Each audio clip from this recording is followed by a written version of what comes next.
Okay, solving equations practice test. These are the solutions. I want to remind you when you're dealing with negatives, a negative times a negative is a positive, and this also holds true for division. So pay close attention to not leave out your negatives.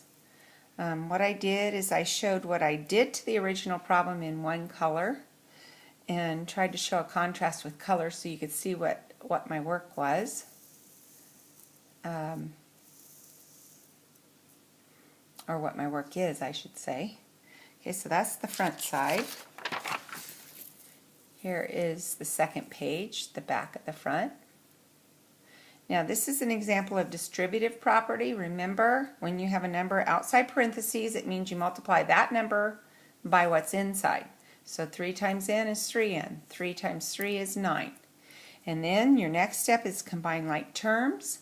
So after distributive property, we're going to combine the 3n with the n. And remember, n is 1n. So 3n plus 1n is 4n.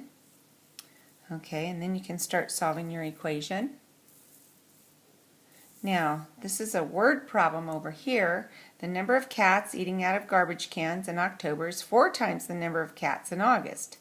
If 160 cats were at the cans eating in October, write an equation to find the number of cats in August.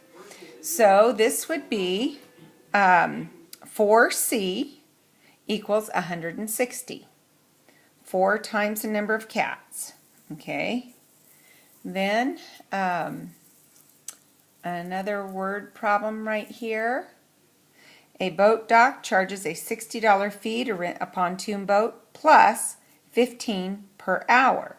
So that would be represented 60 is the fee plus 15h.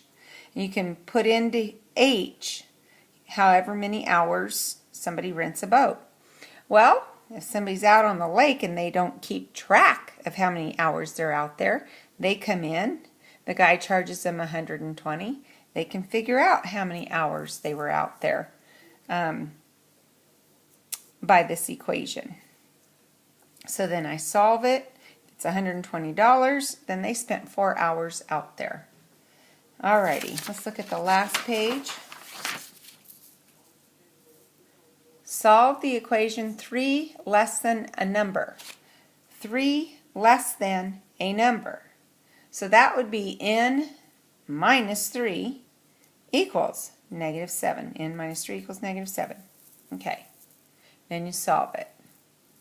Okay, this one is a word problem, but they actually give you the equation. So you just have to solve for the unknown c, which is 800 cattle. Okay, here's another word problem down here at the bottom. Jeff spent $36 for skateboard parts. This is standing for something in the first sentence. What's it standing for? It's standing for the 36. So this is representing the 36. This is means equals. So 36 equals. 3 more than is plus 3. Well, what's 3 being added to? It's being added to 3 times what Max spent. So I represented that 3 times what Max spent as 3m. 3 more than is the plus 3, and that is equal to 36. So then you can solve it. Max spent $11. Okay, now hopefully you're going to be ready for tomorrow's test by checking all the answers, and I hope that you get help for anything that you didn't get right. Just look at my solutions, see if you can figure out what I did. And best wishes for tomorrow.